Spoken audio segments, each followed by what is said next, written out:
You remember that old credit card company line, don't leave home without it? Well, if you're a bow hunter, this is one piece of equipment you do not want to leave home without.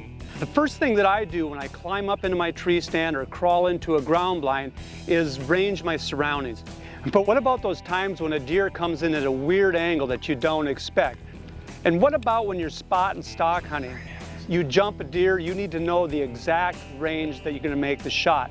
And a lot of times you just don't have time to get to your rangefinder. You've heard of the old saying, rule of thumb, and I bet you thought it never applied to bow hunting. But even an old dog can learn new tricks.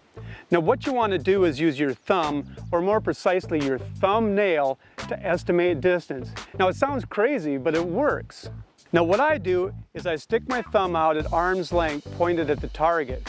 Now a deer is about 36 inches from the ground to the top of its back.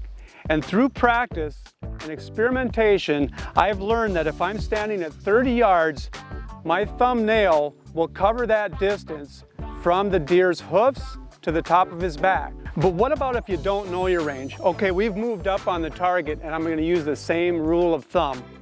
Okay, now the bottom of my thumbnail is resting on the ground. The top of my thumbnail is hitting the deer about halfway between the ground and the top of his back. So do the math, half of 30, I'm guessing we're standing at 15 yards. Let's check it out. 15.5, that's good enough for me. Okay, let's move back and see how it works. Okay, I've moved way back again now, and we're gonna try to estimate this range using my thumb again. The bottom of my thumbnail is on the ground, and the top of my thumbnail is about even with the top of the deer's rack. So my guesstimation at this distance is that we're about half of that 30 high now. And we're probably at 45 yards now. Okay, we're spot on this time, 45 yards.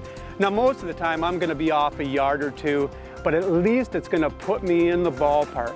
And like I said earlier, don't leave home without this. But if you do, or if you can't get to it, always remember your rule of thumb.